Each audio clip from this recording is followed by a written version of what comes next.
Heat arrives, zombies run rampant. For a small package of airdropped supplies, my brother pushed me into the zombie horde. My parents cried uncontrollably, but they quickly blocked my only path to survival. I died on the 27th day of the apocalypse. However, my parents, my brother, and his family are living safely in my house, eating my stored water and food. I woke up again. I had reincarnated. Looking at the cruise ship sailing on the sea, a bold idea suddenly popped into my mind. Madam, your coffee, until the server girl placed a large iced Americano in front of me. I suddenly realized that I had really reincarnated, and even returned 3 months before the apocalypse. The current world has no heat, no zombies, and no family members showing their true nature. Outside, the peach blossoms are in full bloom, and the sunlight filters through the branches, casting a fine layer of golden light. A gentle breeze blows, and the leaves rustle softly.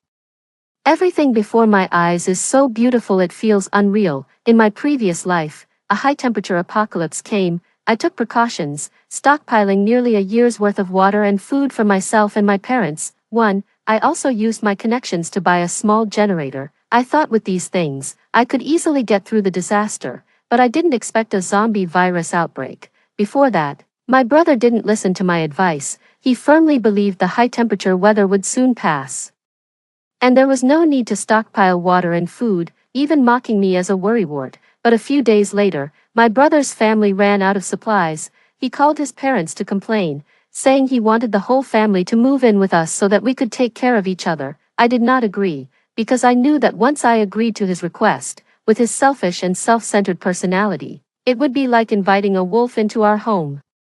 My parents repeatedly assured me that even if his brother appeared at the front door, they would never open it for him. I believed them, and naively thought that my parents were on my side, but who knew that that night, while I was sound asleep, they secretly opened the door and let his family in. The nightmare began. I was locked in the balcony, and my room was taken over by his family, and I was only given a little water and food each day. My parents, watching me almost dehydrated from the heat, sighed hesitantly. Nan, we also have no choice. Who made you disagree with him moving in, making him angry? After saying that, they left without looking back, as if I, their daughter, had never existed. But I no longer had the strength to be sad. A few days later, the situation became more severe, and the government began dropping supplies. The neighbor, for the sake of his child under half a year old, risked going downstairs to find a supply package with milk powder.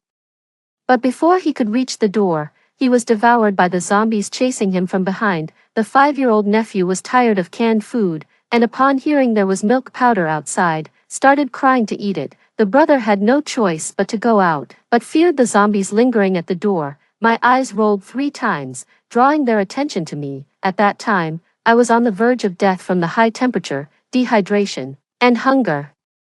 He dragged me out of the balcony like dragging a dead dog, then threw me down the stairs without hesitation. The zombies were attracted to me and rushed towards me howling, while my brother successfully got the blood-stained package. The instinct to survive made me struggle up the stairs, but just as my hand was about to touch the door frame, my parents cried and closed the door. They said, "Daughter, don't blame your brother. Devin is in a growth phase. He can't be without milk powder."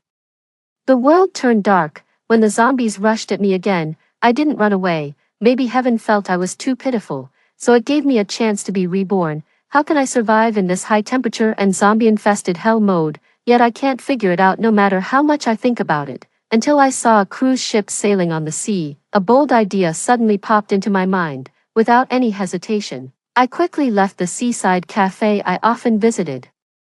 I randomly found a hotel and quickly called my 2 good friends on video. I told them about the apocalyptic scenes from my past life, jokingly saying it was a dream. After all, reincarnation is too unbelievable. The result was that as soon as I finished speaking, they both said in unison, "Bonnie, did you also reincarnate?" Me, I died of thirst on the 51st day after the apocalypse, and the temperature was already approaching 70 degrees, Cecilia said. And then subconsciously took a big sip of water. Daphne smiled bitterly.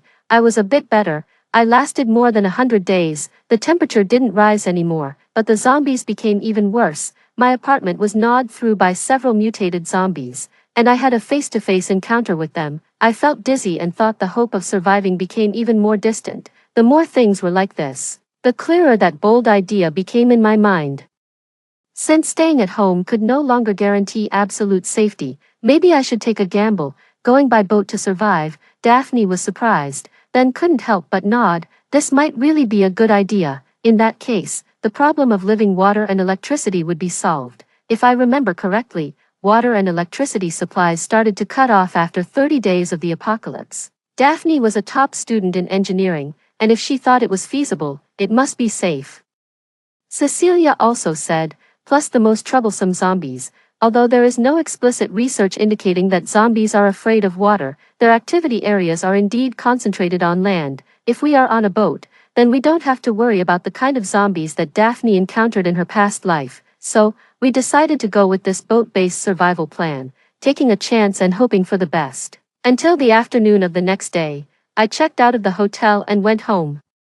The reason was simply that I didn't know how to face my parents who had betrayed and hurt me in my past life. When I came in, they were clearing the table. I glanced at the leftover dishes, which were almost all expensive ingredients like grouper and lobster, and these were all bought using the family account I had linked to them. They never cared about spending my money, even if my brother just bought a bag of rotten apples for them. They would scold him for wasting money. Seeing me back, my parents immediately showed concerned expressions and asked me where I went last night, but from yesterday until now, I haven't received even one phone call or WeChat message from them. I could only force a smile and said to them, I had to work overtime temporarily. I forgot to tell you, my parents said, young people should work hard and earn more money. I didn't respond, and when they were about to go back to their room for a nap, I called out to stop them. Dad, Mom, the company sent me on a business trip to the neighboring city. I have to leave today. This time will take a while, maybe 3 months. My parents didn't show any extra reaction, just nodded to indicate they understood, then closed the door and went to take a nap. I watched this scene and couldn't help but laugh at myself. In my previous life, how foolish I was to think they loved me. Instead of seeing me as a well-controlled ATM, pack my own things. And I left the door with 2 large suitcases. Before getting on the elevator, I looked back at this house where I had lived for 5 years. This parting was probably forever. I just don't know who will throw out as bait when my nephew wants to drink milk powder without me. To facilitate the plan's progress, I moved in with Daphne together with Cecilia. The most important issue at the moment is how to buy a suitable boat. For this, we spent almost a month consulting various professionals before finally making a decision. It is a small passenger ship that is 70% new, 12 meters long and 5 meters wide. The 3 cargo holds below the deck take up about 2/3 of the ship's area, and the living cabin and bridge on the deck take up about half of the ship's area. We were all very satisfied, just to survive in the apocalypse. This ship still needs some major modifications, after Daphne designed the blueprint. She contacted a professional construction team. The wall between the living cabin and the cockpit was torn down, and the windows and doors were reinforced again. A water reservoir was built in the leftmost cargo hold of the passenger ship, and a water purification system was installed underneath. Wherever there was access to the sun, we installed solar panels in any available space. Finally, we coated the entire passenger ship with a layer of heat-resistant nano-coating.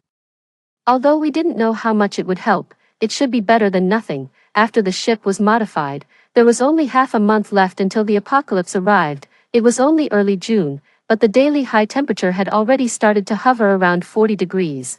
As soon as you left the air-conditioned room for 5 minutes, your sweat glands would start to sweat uncontrollably. This is a sign of the end. 3. It also indicates that there is not much time left.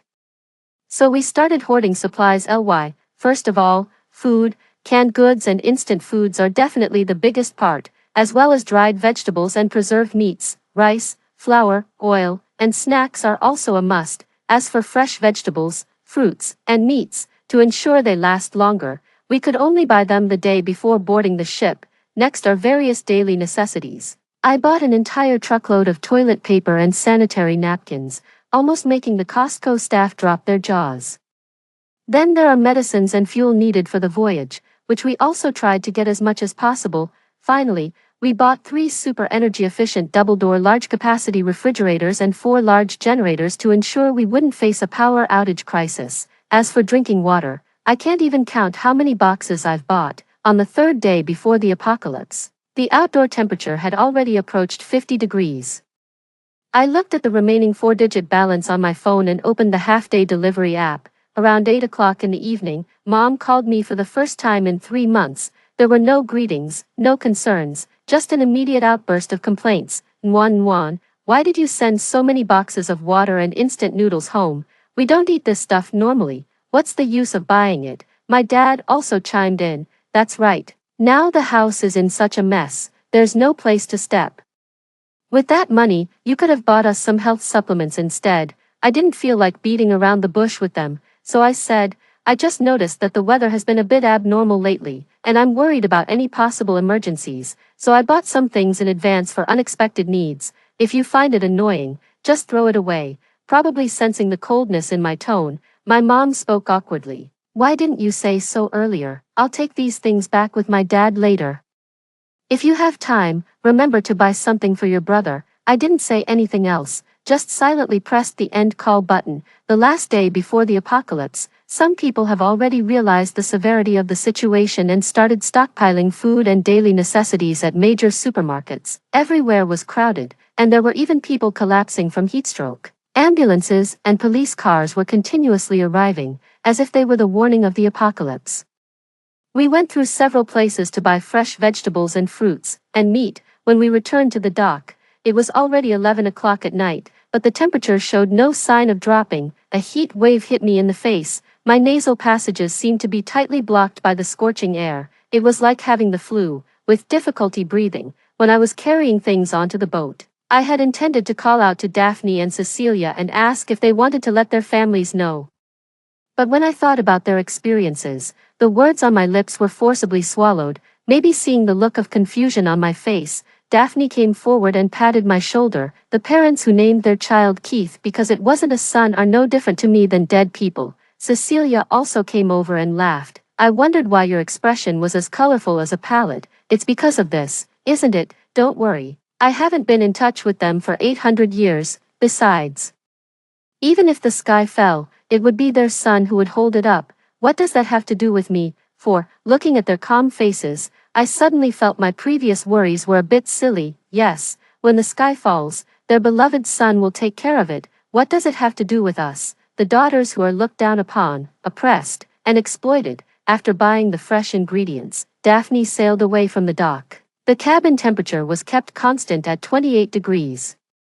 I moved a chair and pressed my whole body against the air vent, gradually calming down. Sailing westward, the boat anchored in a quiet and open stretch of river around 3 a.m. This was the place we carefully selected and unanimously decided was best to stay. Surrounded by mountains, it was remote and connected to the estuary. It was a good place to hide and escape. If nothing goes wrong, we will all stay here until the end of the world, because there was plenty of food. And it was the first day of the apocalypse. I cooked 4 dishes and a soup in one go. There were braised pork ribs with green beans, curry shrimp, mapo tofu, walnut spinach, and winter melon meatball soup. The aroma of the dishes wafted into our noses, making Daphne and Cecilia's eyes glow with hunger. There was ice-cold cola with bubbles constantly rising, and a big gulp of it dispelled the last bit of heat in my body. The food was quickly finished. Even the leftover curry shrimp sauce was shared between Daphne and me. This day was extremely exhausting. We simply tidied up a bit and fell into bed, sleeping soundly. We gradually woke up around 5 or 6 o'clock in the afternoon. At that time, the sun had not yet set. I pulled open the heavy blackout curtain slightly, and the glass on the window was scorching hot. The outdoor temperature has now reached 60 degrees. The steam rising from the lake made the distant mountains appear distorted. You know, the novel coronavirus that swept the world can only survive for 30 minutes at 58 degrees of high temperature. Social media was all about the abnormal high temperature, and the government repeatedly urged people to stop all outdoor activities. Once bustling places had become extremely desolate. Only a few places could occasionally see people fully armed and rushing out to buy supplies. Even the asphalt on the asphalt road was melted by the intense heat, turning into patches of thick, black liquid. But this was just the beginning. For a moment, none of us spoke. It was as if an invisible big hand was tightly choking each of our throats, until Cecilia suddenly stood up and said to me, "Bonnie, I'm hungry. I want to eat braised pork today." Myself and Daphne finally woke up from our daze. We were just ordinary people, although we had a second chance to live. we had already known the secret of the future, but the only thing we could do was to take care of each other and try to survive. The rest was of no use to think about. Thus, the three of us, who were always working overtime, started a post-apocalyptic life of relaxing. The only serious thing we had to do every day was to operate the drone for 2 laps and check if there was anything unusual around. As for the rest of the time, we were either eating or watching TV shows and chatting. On the 3rd day of the zombie virus outbreak, I looked at Daphne and Cecilia, who were lying in bed with nothing to do, and smiled mischievously, asking them, "Want to watch the show?" As soon as I finished speaking, they quickly grabbed a bunch of snacks from the snack cabinet and rushed to my side in a flash. 5. I turned on the real-time video from the home security cameras and projected it onto the movie screen we usually use for watching shows. At first, the screen only showed my parents. They were a bit restless, checking the peephole at the door every few minutes. Even though they were sweating from the heat, they didn't stop, until someone knocked urgently on the door, and Mom finally sighed in relief, quickly telling Dad to open the door. "Old Fong, hurry, it must be Jeremy Devon, indeed." Without my interference, as soon as my brother called to complain, he was welcomed into the house by my parents, who were doting on their children. They were so hot they collapsed on the couch, drinking the water their parents had prepared, while complaining about why the air conditioner was set so high, then grabbed the remote control and pressed buttons wildly at the air conditioner in the living room. After his brother recovered, he roamed around the house like a lion, surveying his territory, but he found that it was not at all what he had expected to see. His face quickly darkened, and he quietly questioned his parents, "Where did you put Bonnie's stored food? Paywall asterisk." Upon hearing this, the parents' smiles immediately disappeared, but they could only stammer, it's still at home." They actually knew what kind of person their son was, so they had hidden the limited amount of food.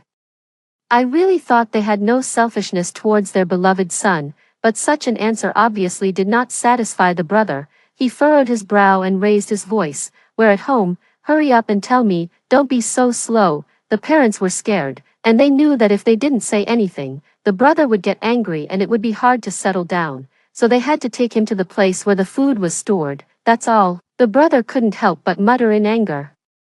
That dead girl Bonnie didn't buy more. After scolding, he still didn't forget to order his sister-in-law to move all these things into their house. Mom and Dad were stunned. "Jeremy, what does this mean? What does what mean?" The older brother returned to his usual carefree attitude. "Now it's both high temperature and zombies outside. As the pillar of the family, isn't it right for me to distribute the food? Don't worry. You two old people won't be shortchanged." After saying that, he slammed the door shut. Mom and Dad looked at each other in silence, but could only swallow the bitter fruit they had sown. Meanwhile, we who were watching this through the screen found it really fascinating, and the trash can by the bed was piled up with snack wrappers. This kind of situation where one's own actions lead to trouble is truly never out of date. Unlike the previous life where I went to great lengths and spent a lot of money to stock up on water and food for almost a year, this life I only bought some food for my parents symbolically. In total, just 10 cases of 24 bottled water and 10 cases of 24-pack instant noodles. 6.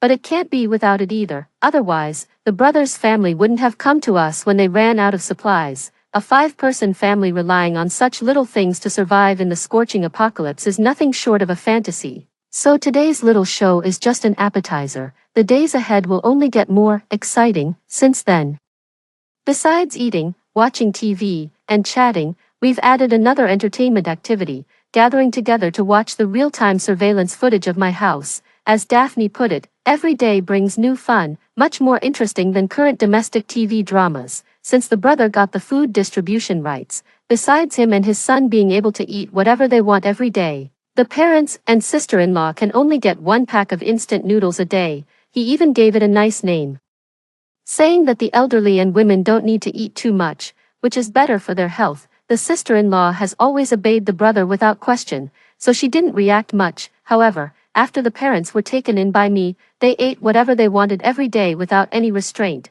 Now making them eat only 1 pack of instant noodles a day is like falling from heaven to hell, when they couldn't stand the hunger anymore. Their parents started using emotional appeals with their brother, but he didn't budge at all. and even scolded them back angrily. Later, the power supply became even more strained, and the government began to limit electricity usage. Each household was allocated 20 degrees of electricity, and it would automatically trip once it was used up. In such a high-temperature environment, this amount of electricity was not enough to keep 2 air conditioners running all day. So the brother took away the air conditioner remote control from their room, and only allowed them to come to his room to cool off when they couldn't bear the heat anymore, but they could stay for no more than half an hour. The parents, who had experienced the pain of my previous life, finally broke down and cried one night. They blamed each other for why they had let the brother come over, and cursed me for having prepared so little, saying I was so useless that I would be better off dead outside. But when they were saying these words, I was drinking a cola straight from the fridge, eating smoked bamboo shoots with cured pork and sour soup beef, and I was very satisfied. After the zombie outbreak, the world became more chaotic, and looting and killing had become common. We started taking turns to keep watch at night, ensuring that someone was always awake. At first, everything was just like usual, until one night, after I and Daphne fell asleep, we were suddenly woken up by Cecilia, who was in a panic. Bonnie, Daphne, wake up. She pointed to the live video from the drone, showing a speedboat less than 10,000 meters away, speeding toward our location. I woke up groggily and instinctively asked, "Have they found us?" Cecilia shook her head. "I didn't see any other drones around here. I guess it's just a coincidence." Upon hearing this, Daphne and I felt relieved. Since it wasn't after us, it would be easier to handle. I picked up the navigation map and pointed to a red spot, saying to Daphne, "Since that's the case, let's follow our original plan and take the boat into this cave. This is a natural hiding place, surrounded by mountains, and it's still dark outside, so even if someone is looking for it, they might not find it." Daphne nodded and quickly started the engine, heading towards the nearby cave. However, during the time we were discussing our strategy, the speedboat was already less than 5 kilometers away from us. My heart instinctively tightened. Although I didn't want to admit it, in a chaotic world, even zombies and high temperatures were not as terrifying as our own kind. If the people on the speedboat discovered us, and they happened to not be very kind, then we, who had plenty of supplies but almost no combat power, would be like a lamb waiting to be slaughtered. Thinking about this, I tightly gripped the iron rod I used for self-defense and stood on Daphne's left and right side with Cecilia, like bodyguards of a gangster. Daphne's head was covered in a layer of sweat, but her movements remained calm and composed. I let out a small sigh of relief when the boat suddenly jolted and the light inside the cabin began to dim. The boat finally entered the cave. At that moment, I could already hear the hum of the speedboat approaching. Daphne quickly parked the boat, and I swiftly turned off all the lights inside the cabin, trying to minimize our presence. The three of us huddled in the darkness, as if the whole world had become just our breathing and heartbeats. Time began to stretch infinitely, and the waiting became extremely torturous. It wasn't until the speedboat zoomed past us that I finally felt the weight on my heart lift, but we still couldn't let our guard down. After a brief discussion, we still decided to stay here for 2 more days before leaving, just in case the speedboat came back. We used a drone to survey the area around the cave, and after confirming there were no abnormalities, my heart was already too tired to continue. Cecilia urged us to go to sleep quickly, but she sat in front of the screen, continuing to watch the live footage from the ship's camera. I fell asleep soon. In a daze, I seemed to have a dream. I dreamed of the scene from my past life when my brother pushed me to the balcony. At that time, the weather was already very hot, and the noon sun was shining directly in. 7. My skin was burning painfully, and my dry throat felt like it was on fire. I desperately pounded on the doors and windows, hoping that my parents might feel a bit of pity and guilt, and secretly open the door or bring me some water and food. But until I used up my last bit of strength and fainted, no one even glanced in my direction. They were in the living room, cooling off with the air conditioner while eating hot pot, and had long forgotten about me, their daughter who had no value anymore. The dream ended. I felt like I had just been pulled out of water, until my consciousness gradually returned. I suddenly realized that the previous feeling of heat wasn't a dream, but the temperature in the living cabin had actually risen. Daphne had already woken up, and she and Cecilia were organizing the toolbox. Seeing me looking bewildered as I approached them, Cecilia directly handed me a bottle of frozen mineral water and put it in my arms. My sweat-drenched body finally felt a bit of coolness. And I also understood the current situation through Daphne's brief description. It turned out that when the passenger ship entered the cave, it had a slight jolt. The large rocks inside, which were scattered in all directions, had accidentally hit the outdoor unit of the air conditioner. You were sleeping so soundly, so I didn't wake you up, Daphne said while organizing the toolbox. Pressing the frozen mineral water bottle against her head, I'm going out now to see if I can fix the outdoor unit. You two stay here and wait patiently, I'll be back in a while. Having finished speaking, she picked up the toolbox and headed towards the door. Myself and Cecilia looked at each other and quickly pulled her back. Daphne was always like that, relying on the fact that she was a few months older than both of us, and she always wanted to take on everything by herself. Sis, my only sister, don't you even check what the temperature is outside right now? How can you go out alone like that? You'll be suffering from heatstroke within half an hour. Cecilia became more and more excited, snatched the toolbox from her hand, and slammed it on the ground. Daphne's eyes flickered with guilt. She kept giving me meaningful glances, but found that even I, who usually liked to mediate, wasn't on her side this time. Finally, she could only sigh and said, "Okay, then what should we do?" Myself and Cecilia looked at each other, and almost simultaneously said, "Of course, we do it together." The temperature in the living cabin was getting hotter and hotter. We quickly discussed a simple plan, then checked our equipment, and ran towards the external machine together. The cave was pitch black, with only a small patch of sunlight coming from the entrance. Even so, the scorching temperature outside could still melt a person. With every breath, it felt like a fire was burning through my nasal cavity and into my internal organs. We didn't dare to stop for a moment. Cecilia turned on the flashlight, and Daphne began checking where the external device had malfunctioned. I connected the fan I had prepared to the outdoor power bank, and placed 5 frozen mineral waters in front of the fan, thus making a fan that could blow cold air, freshly made.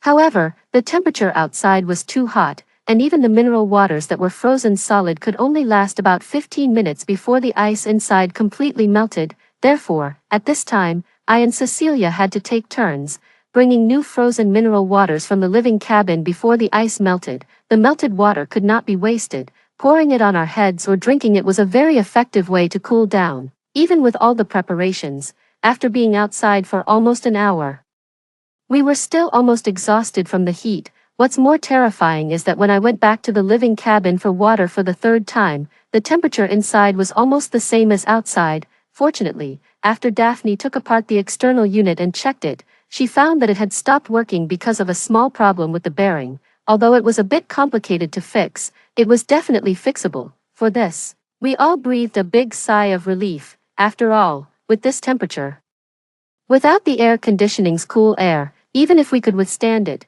a large portion of the food stored in the cargo hold would spoil. The high temperature gradually blurred the concept of time, and we no longer had the energy to pay attention to how much time had passed. I only remember that when I went to get water for the 6th time, Daphne finally fixed the external unit. They were excitedly waving at me, and I couldn't help but jump up a couple of times in response.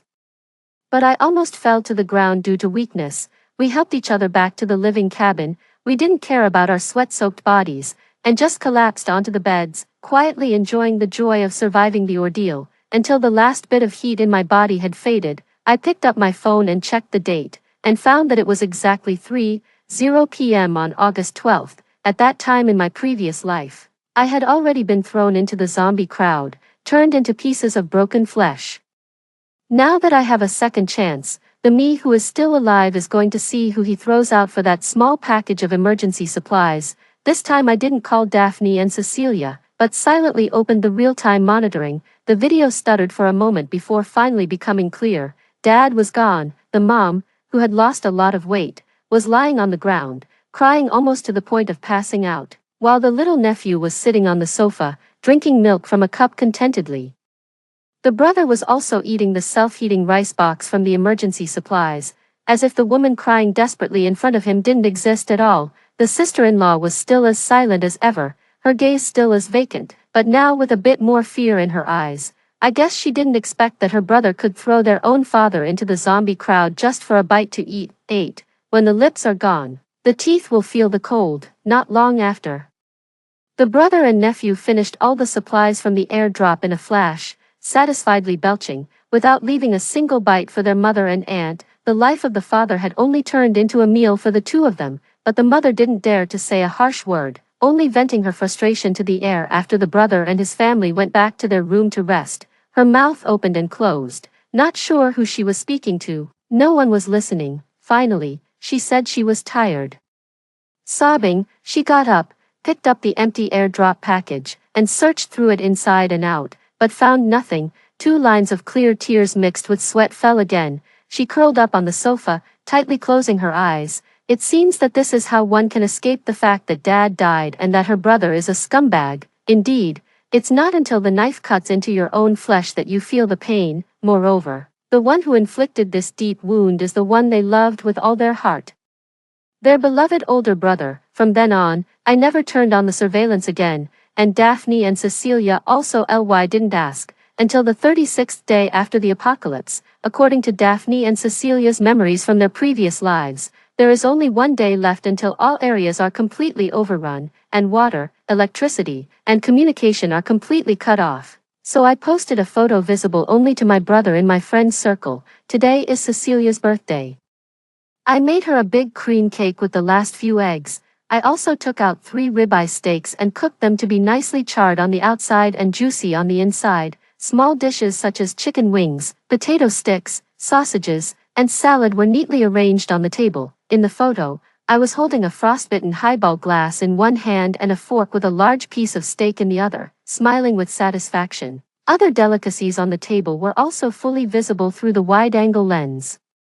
No one would see it without feeling hungry, especially someone who had been eating instant noodles for a whole month. As expected, 5 minutes after posting the photo, my brother's video call came through.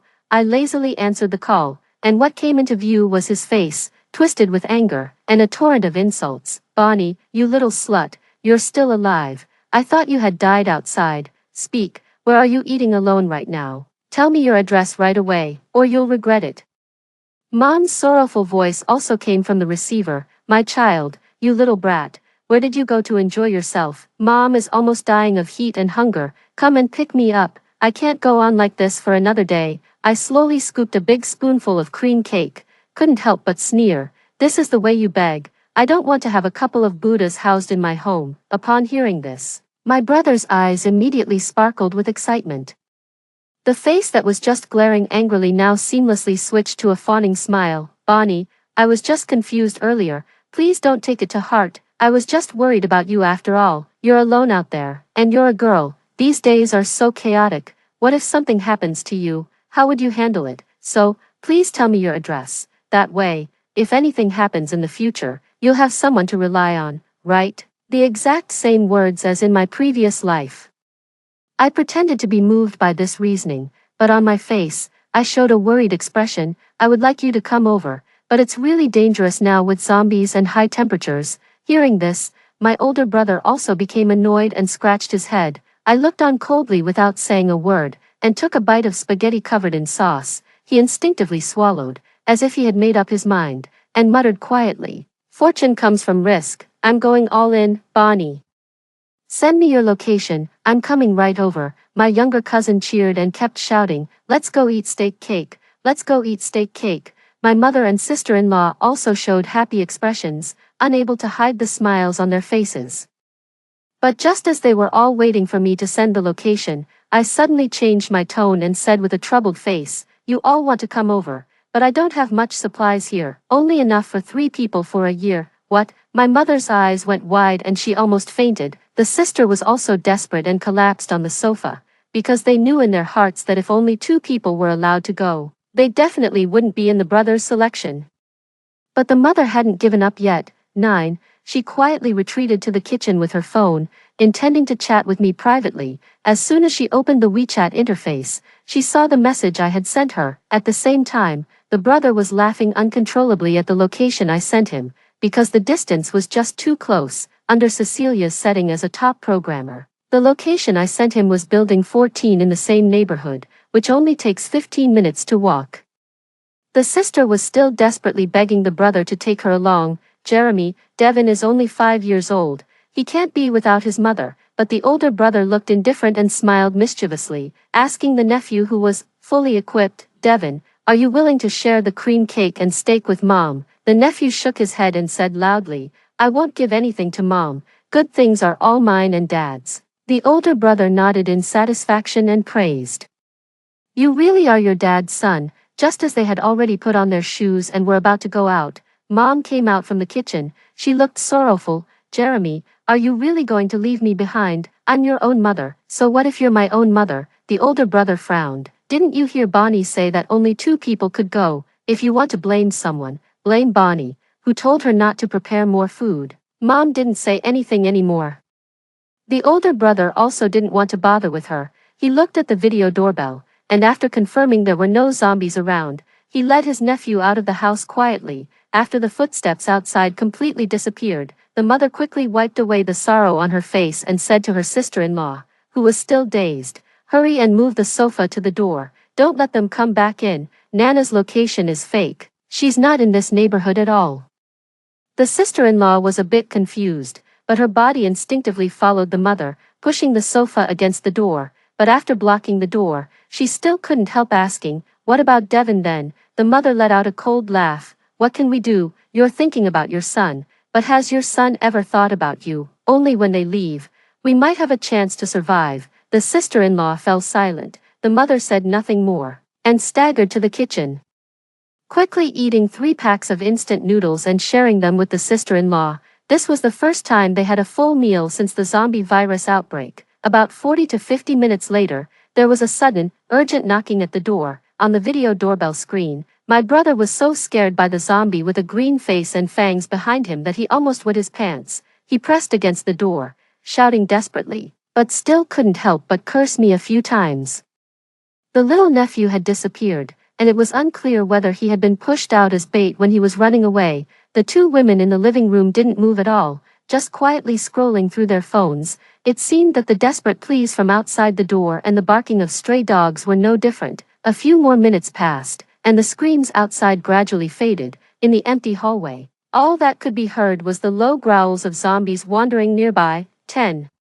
Mom started sending me messages on WeChat non-stop. Seeing the messages rapidly scrolling on the screen, I didn't open them but instead uninstalled WeChat directly. As for her other contact methods with her sister-in-law, they were all blocked by me. Since things have come to this, there's nothing more to say. In my previous life, I was betrayed and left in pieces. In this life, I have schemed against them and caused their family to fall apart. We're even now. Since then, days have passed one after another like this. We celebrated the 2nd spring festival on the ship. Daphne once piloted a drone to a once bustling town, only to find almost no signs of human life, with only a few zombies wandering the streets. On the way back, we didn't see any living plants or trees, as if all signs of life had been devoured by the high temperatures. We stared at the screen, and each of us couldn't help but ask a question. Was this apocalypse really aimed at the extinction of all humanity? When the lifeboat survival plan was born, we all had simply thought that the apocalypse would soon be over. Maybe it would be a year, maybe 2, but there would eventually be an end. But now we dare not think that way anymore. A huge panic and loneliness like an invisible hand tightly choked each of our hearts. This kind of life without any hope has also made our mental state worse, often lying on the bed without saying a word. Once, Cecilia had a sudden urge, took out the dusty makeup mirror, and looked at her pale face in the mirror, almost startled herself. Later, we also thought of many ways, trying to have something to do every day, so that our mood could be a little better. For example, playing games together, reading books, watching movies, but all had little effect. On New Year's Eve, we were also lazy, lying in bed.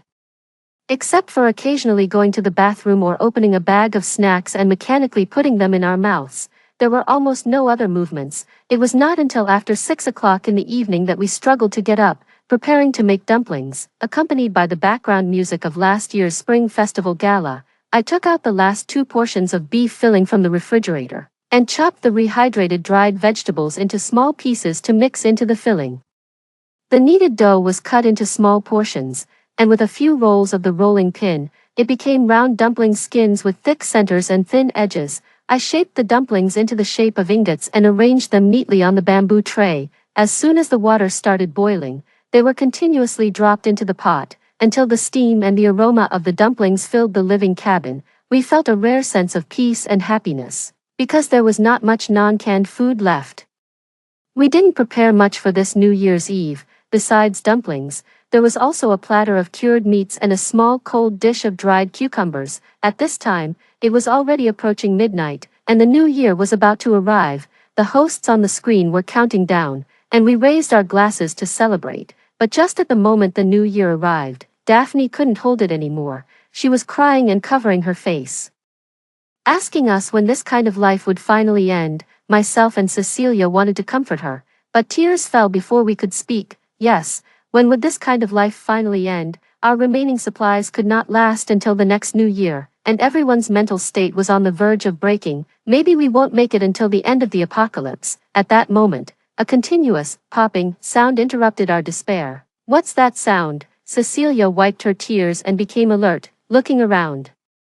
Daphne also immediately frowned. It's not that the ship's hull is breaking due to long exposure to the sun, is it? 11. But the more I listened to the sound, the more familiar it seemed, yet my subconscious refused to believe it was real. With a try-and-see attitude, I pulled back the heavy curtain, only to find it already covered with large droplets of water. It's raining. A torrential downpour fell from the sky, lasting for 7 days and 7 nights. This rain was like a savior arriving late for the apocalypse. Not only did it take away the unbearable heat, but it also completely disabled the zombies who were almost about to evolve into special forces. After the rain stopped, we stood on the deck holding hands, feeling the moist air and cool breeze for the first time in a long while. The plants and trees on both sides of the shore had sprouted new buds, and from afar, the view was full of greenery. The apocalypse had finally ended. We hugged each other and cried and shouted with excitement, releasing the suppressed emotions from nearly 2 years. 3 months later, life had returned to normal. We left the city where we used to live and went to another place to work and live. The country is full of opportunities as it starts anew. Daphne and Cecilia seized the opportunity and started a tech company. I also opened a coffee and light meal place on the first floor of their company's office building. This has always been my dream.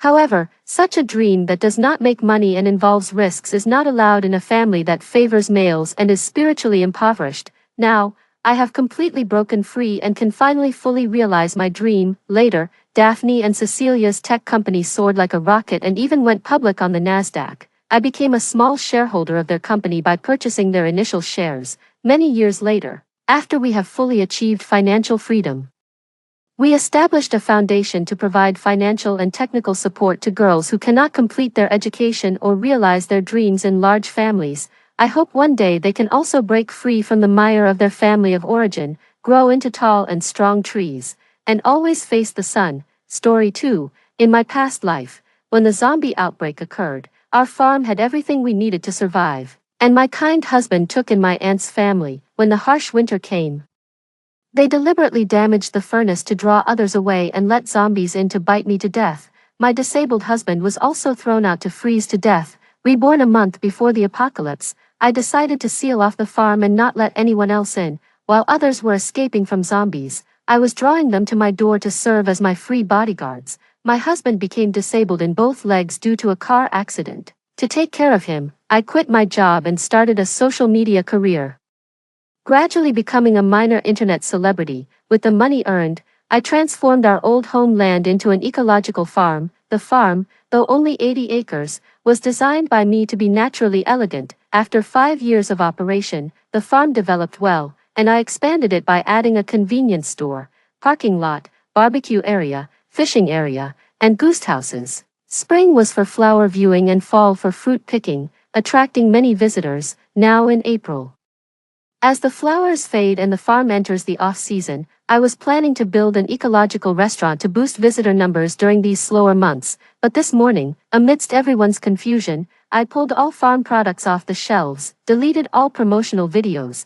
and halted the restaurant construction, directing workers instead to build a basement. The reason? I had been reborn, the apocalypse was near, and money had to be spent wisely. In my previous life, during a promotion on May 20th at the farm, a national zombie outbreak occurred, trapping some visitors. A group of about 20 of us teamed up to hunt zombies. Later, a cold wave swept over the land, making food regrowth impossible and turning people's hearts dark. Betrayal ensued, and everyone was wiped out.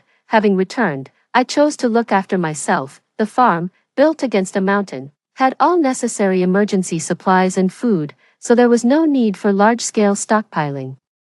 I just needed to finish the basement and seal the farm. I calculated the costs for the farm modifications. I had over 2 million in cash but needed about 2 million more. Close to mealtime, Kaya and Carrie, as usual, came strolling over with their hands behind their backs. The farm had been running for 5 years, and I never minded them freeloading, but now seeing them stirred hatred within me. I clenched my fist into my arm to calm myself. In my past life, Kaya's family, under Betsy's instigation, had sabotaged the ventilation ducts to lure others outside for repairs, then locked the door, resulting in everyone freezing to death. Only Brian, who was disabled, and I, who was unconscious, were left in the guesthouse lounge. Brian yelled at me to run, but as soon as I opened my eyes, 2 zombies pounced on me, tearing me apart, while Kaya's family and Betsy watched indifferently from behind the safety door of the staircase. Betsy revealed that 2 months into the zombie outbreak, she had gotten the night watchman drunk, opened the doors and windows, and let zombies in to kill little Bob.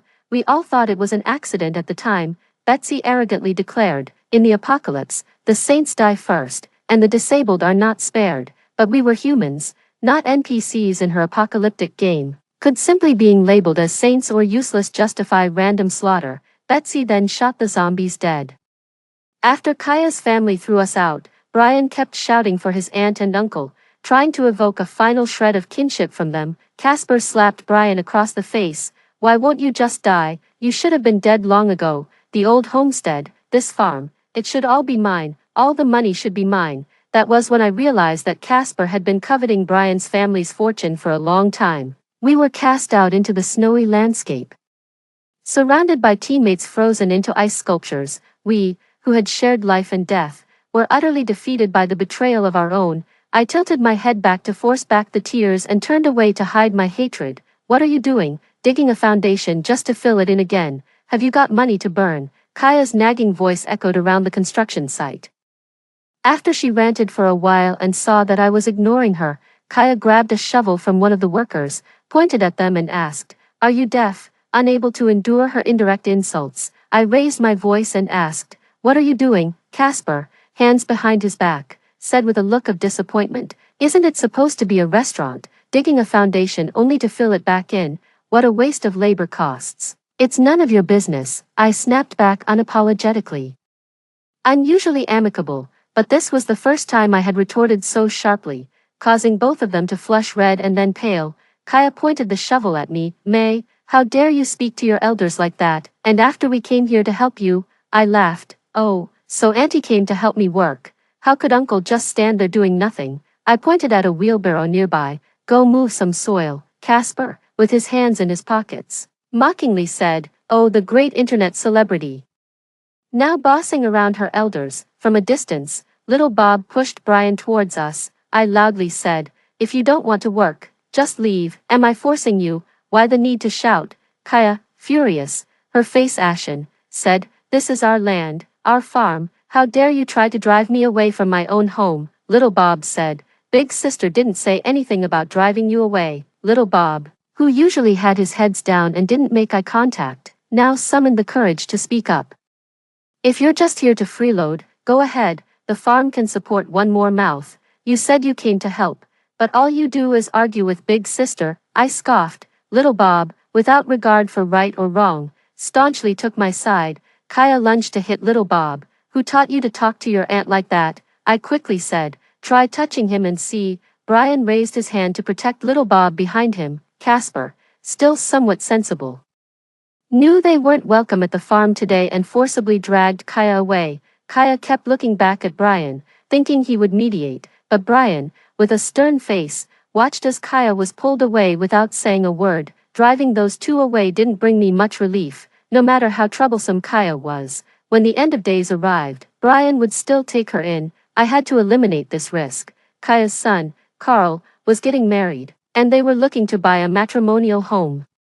With this in mind, I posted an urgent house sale notice on social media. 3 days ago, Betsy booked the suite on the 4th floor of the guest house in the middle of the farm, which had half a sunroom and half a suite, if nothing unexpected happens, Betsy will arrive at the farm in a Ferrari on April 22nd. The farm is under construction, and I had Aunt Huang contact Betsy to cancel the reservation. Aunt Huang advised me, her family is truly wealthy and influential, we really shouldn't offend them. Let's communicate with her first. Betsy has been coming to the southern farm to escape the summer heat since 3 years ago, not because her family was merely wealthy, but because they were powerful. In my past life, when the zombie outbreak occurred, her mother sent a helicopter to pick her up and take her home. However, she found battling zombies on the farm entertaining and stubbornly chose to stay, even convincing her mom to supply them with a few guns, even in this post-apocalyptic world. This wealthy darling remained the beloved center of our group, but who would have guessed that beneath her beautiful exterior lay a heart as venomous as a snake's? Soon after, Betsy forwarded me a video of renovation work that Aunt Huang had sent her and confronted me angrily. May, with all that noise and chaos, how can anyone live here? The glass in the guest house is thickened for soundproofing. It's a bit inconvenient, but we'll waive the accommodation fee during the renovation days. Betsy retorted, do you think I care about the room fee? I've already disembarked. Starting construction now is unacceptable. Why don't you come back a few days later? There are other farms in the same city that are dozens of times larger than ours, and their goose houses are much more luxurious. I can book a room for you at any of them if you'd like. After some persuasion, Betsy finally agreed to cancel her booking. I breathed a sigh of relief, as long as she died out there. It was none of my concern. In the afternoon, I went to the city to mortgage the property deed at the bank and secured $200,000. Then, I contacted a vehicle loan provider to mortgage the family truck and car, obtaining an additional $300,000. I also scoured various online lending platforms and managed to gather $1.5 million. Effortlessly, I had amassed $2 million, which was sufficient. I ordered 1,000 kilograms of cat litter at the wholesale market, instructing them to deliver it to the farm in 20 days. Back at the farm, amid the clanging and banging of construction, workers busily transported soil and moved bricks. By May 5th, all the construction was completed. The walls were tall and sturdy. The basement, built underneath the guest house, spanned 2 underground levels and was accessible directly by an elevator. It included 2 ventilation systems, and I installed a recirculating furnace on each level. With smoke pipes leading directly outdoors, most of the money was spent. I withdrew an additional $100,000 or so from Brian's card to replace it with a robust new gate. During dinner, Brian sighed and brought up Kaya. After all, she is our only elder. Despite her temper, she cares about us. She knew we were short on funds for the renovation and was willing to buy our house. I raised an eyebrow at Brian. I want the full payment, though. The house was worth about $1 million in the current market. In a real pinch, a real estate agent could quickly recoup $800,000 to $900,000. But I didn't use an agent, waiting instead for Kaya to take the bait. Kaya and her husband coldly offered $300,000 at most. They clearly didn't want to pay even half. Kaya said, you're short on money, your cousin needs a house for his wedding, let's help each other as relatives. Brian turned pale with anger. No need to discuss further, we can sell the house to someone else. Kaya immediately started crying and accused Brian of lacking familial loyalty. I raised you. Brian slapped his thigh. Aunt, let's not emotionally blackmail each other. Kaya was left speechless, unable to claim the moral high ground, which Brian never relinquished. I somberly added, selling the house to someone else does make a difference. I've already mortgaged the deed. Brian was taken aback and stared at me. Kaya and her husband smugly said, without the ability to transfer ownership, who besides family would buy it? Brian replied, it's supposed to be our marital home, let's keep it. I'll ask around with friends to scrape through these couple of months. Kaya immediately became anxious and started crying again. Use this 300,000 to get through this period. Your wife earns good money. What kind of house can't you buy? Do you have the heart to see your brother without even a house to get married in? I reluctantly said, at least 500,000 in cash. After all this runaround, my actual intent was just to drain their pockets. Kaya stopped crying at once and said, if we have to add, we will add, but as the famous influencer you are, you should also give a wedding gift. Consider that as the gift money staying with us. How shameless. There's no way rural wedding gifts come anywhere close to 200,000. Brian slammed the table. That house is worth at least $1 million in the market. The remaining 500,000 will be the gift money. Aren't you satisfied yet? Casper agreed on their behalf and added, since the house is worth $1 million, write us an IOU for $1 million. That way, neither side loses if the other backs out. Brian frowned, about to speak.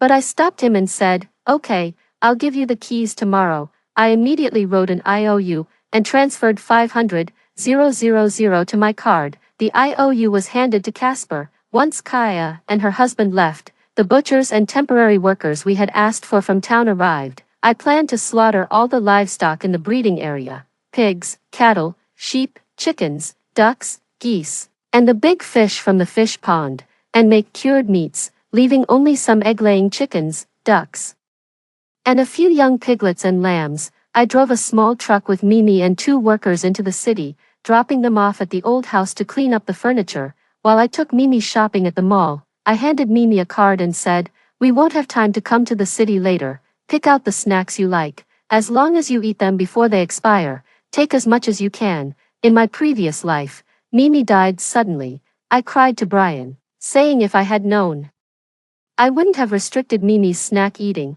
Now I finally had the chance to make up for that regret. I went to a down jacket brand store to buy thickened winter down jackets. The owner directly took me to the warehouse, and I picked 30 pieces for both men and women, 30 sets of thermal underwear for men and women, and 30 pairs of thick leather boots for each. I also bought 30 extremely thick duck down quilts and 2 thickened warm mattresses. Asking the owner to pack them up to pick up later, at the supermarket entrance, Mimi came out pushing 2 shopping carts full of snacks, followed by a stock clerk with another cart. He called out to me excitedly, a quite spectacular sight. We took a taxi back to the residential area. Mimi said, people always say sisters-in-law and sisters-in-law naturally don't get along, but I feel like you treat me as kindly as a real sister. Family isn't formed by blood relations alone, but by how we treat each other. As we spoke, we had already arrived at the old apartment building, and the 2 workers had loaded all the furniture into the truck, waiting for us downstairs. Is everything cleaned up, Sister Nan? We've moved everything except the built-in wardrobes and cabinets. We're just about to take up the flooring. We couldn't move everything out too cleanly, in case Kaya's family didn't move in promptly. Leaving things in the village could end up causing trouble. They are relatives after all. Let's leave the flooring for them. The 2 workers chuckled, and I drove the small truck straight to the mall to pick up the clothes and down quilts, then drove to the town. The farm workers were all from the town, so I distributed the old furniture to them, and each person also received 3 sets of thermal clothes, 3 down jackets, 3 pairs of thick boots, and 3 down quilts. Buying winter stuff now is really cheap.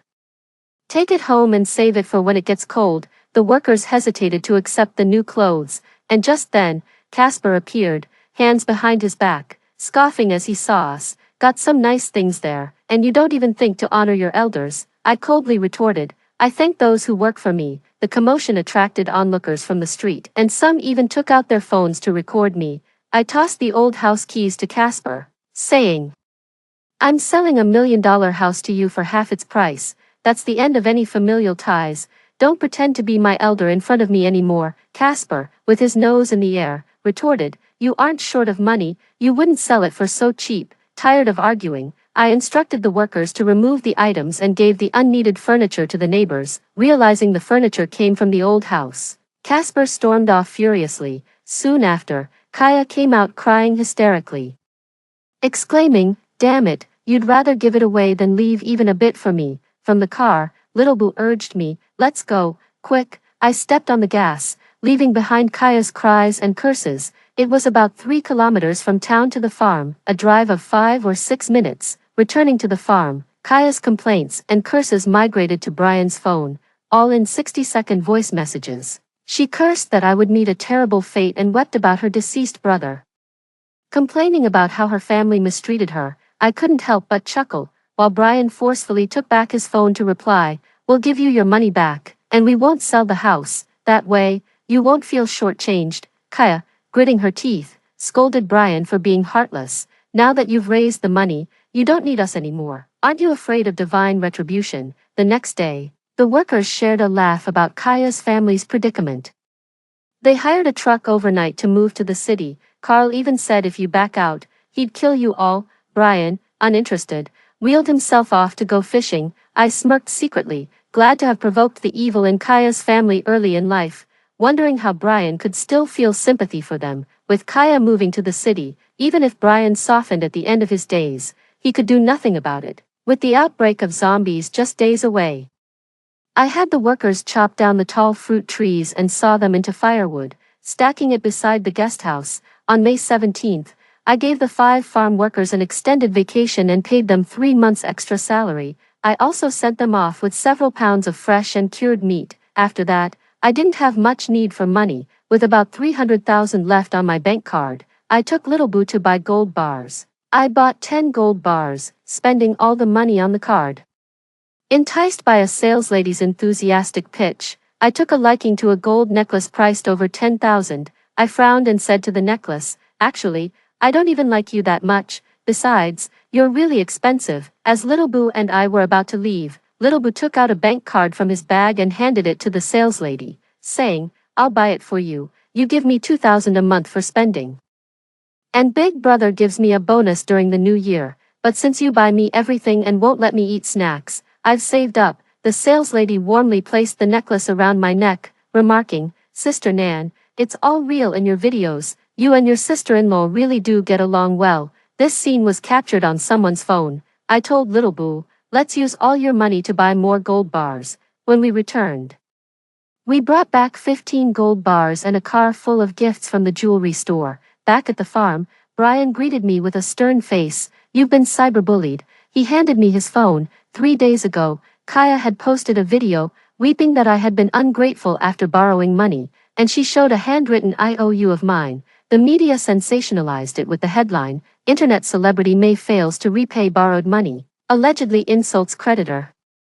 The accompanying video was of me throwing the keys at Casper, but it was muted. The workers at the farm added, "You offended some by giving away the old furniture. They think since the house was sold to them, the furniture should be theirs too. There was no loan involved at all. We heard everything clearly that day when you were discussing matters. They actually bought your house for half its price but had you write a receipt for the full amount.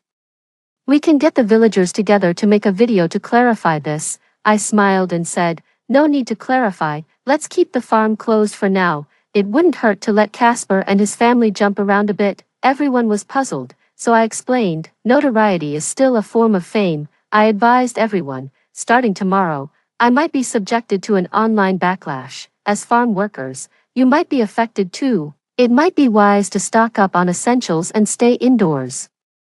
The workers agreed and immediately went to the city to stock up. That evening, a video from the jewelry store was uploaded online. Kaya and her family made a video collectively accusing me of being deceitful, having money but not repaying debts, and even scamming money from little Bob who has cerebral palsy. Numerous marketing accounts began slandering me, and many netizens cursed me for being greedy, even going so far as to scam little Bob's money. Regarding the cyberbullying, I intentionally let it happen to see how Brian would handle it. On the evening of the 19th, Brian, together with little Bob, made a video to clarify things for me and also sent out a legal notice. It turned out that I had indeed spent all the money in their pockets, forcing Brian to take out small loans to buy popularity. The netizens aren't fools. Such obvious slander was easily reversed with our clarification, and within a few hours, my reputation was restored.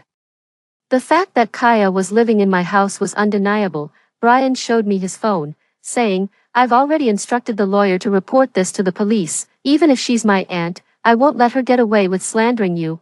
I nonchalantly replied, "Just don't go soft when Kaya ends up in jail." I took my phone and went outside to enjoy the cooler evening air, instructing the farm staff in our work group not to leave the house. I also contacted Betsy, telling her there was an event at the farm and it was going to be lively, inviting her to come visit. Betsy agreed. After little Bob and Brian had gone to sleep, I locked the farm gate with an electronic lock and cut the power. On the 20th, Brian woke me up frantically. "May, it's the end of the world. There are zombies outside." The actual end of the world was still far off. Little Bob also burst into our room in a panic, holding his phone. "People are eating each other, don't panic. The farm has walls, zombies can't get in." Checking the time on my phone, it was almost noon. After calming them down, I rode my bike to the breeding area to feed the animals and called Betsy. Surprisingly getting through, I asked with some disappointment, "Miss Betsy, where are you now? Are you safe?" Betsy casually mentioned she was fine despite the sound of gunfire in the background. Miss Betsy, there's a zombie virus outbreak. You should head home. Betsy's voice was nonchalant. Just some biting corpses, right? I've known about it. My mother already arranged protection for me, but many roads are blocked, so I can't make it to the southern farm. The virus takes time to spread, and Betsy was clearly among the first to be informed. Yet, I didn't expect her to still consider meeting up knowing about the zombies. Miss Betsy, it's too dangerous. Please be careful. I pretended to cry and then hung up, after feeding the animals and dropping some dog food. I rode back to the guest house for lunch. The whole network was in a state of panic, and the authorities released a zombie survival guide, advising everyone to stay home. The message read, "The people will overcome all hardships." Subsequently, the military was dispatched to deliver food to each community. Everyone is trying to buy more food. Those with money do so easily, while those without resort to borrowing. Kaya's family, whom I financially exhausted, moved to the city and even borrowed money to buy some furniture. Soon after, penniless, they called Brian for help, immediately accusing, "Your wife swindled our life-saving money, you can't just ignore this." Speechless with anger, Brian responded, "Weren't you the ones eager to buy my house? How can you twist the truth like this? And you still have the nerve to ask for my help?" Casper, furious, shouted, "If it weren't for May's fans cyberbullying us, we wouldn't be in this situation where we can't borrow money. You have to help, whether you like it or not." Carl's girlfriend, in tears, said, "I'm pregnant and starving. I sought help online, but May's fans chased us down with insults, and no one would help us." Brian scoffed. There was money to lend, but to counter the smear campaign, all the money was spent on boosting our online presence. You've brought this upon yourselves. Even if you starve, there's nothing I can do. He hung up in frustration, and I, standing beside him, smirked. Are you really going to watch them starve to death? They won't starve. The government provides free food, Brian replied. I was taken aback, thinking he had really given up on that family. In town, there was talk that a family had turned into zombies and bitten 2 people. The chat group was filled with gloom. I posted, "Everyone, don't panic. According to the zombie handbook, zombies are attracted to sound. I'll play music at the farm to lure them here." Brian added, "Our farm has high walls. It's safer to have the zombies here than wandering outside." The speakers blared energetic DJ music, drawing the zombies towards the farm with their clumsy dance steps. Once the zombies moved, the government quickly barricaded several town roads and broadcasted warnings to stay indoors. Around 11 at night, someone in the chat frantically messaged me and Brian, "Why has the music stopped? How can we sleep peacefully now?" I replied, "We need to sleep too. If you guys make noise, and if zombies enter the village, we're in real danger." They complained. Brian, frustrated, through his phone, he truly wanted to help everyone, but they didn't care about our well-being. In the chat, I wrote, "Just lock your doors and windows and sleep. If you're so capable, go fight the zombies yourself. Stop barking at me." I put down my phone and slept soundly. Brian took a while to calm down and sleep. The next morning, seeing the phone on the floor, I glanced at Brian, who was still asleep, and stomped the phone to pieces, thinking he had broken it himself. He casually threw it away. When Kaya's call for help came through, I found a quiet spot, sipping coffee as I relished their distress. "May, it's all my mom's fault for slandering you online. Please overlook our petty actions and save us," Kaya pleaded. But I hadn't forgotten how their family had wronged us, contributing to little Brody's death and attempting to kill me and Brian. "Truly, there's no money," I responded. Their actions in inciting netizens against me had backfired, leaving them with no one to turn to for help. Besides, if they hadn't smeared me, Brian would have surely helped them borrow money by now. They had blocked their own path.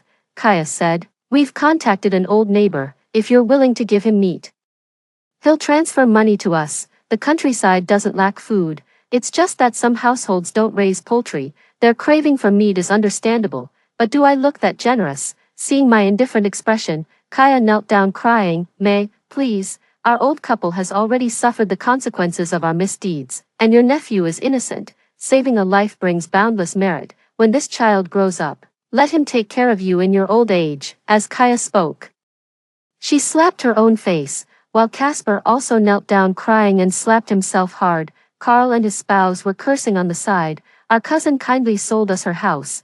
yet you chose to harm people. The whole family was putting on a dramatic show. Fortunately, I had the foresight to smash Brian's phone. If they had tried this act on Brian, he would have softened by now. I had almost enjoyed the show when I said, to save everyone, I've lured a lot of zombies to the outskirts of the farm.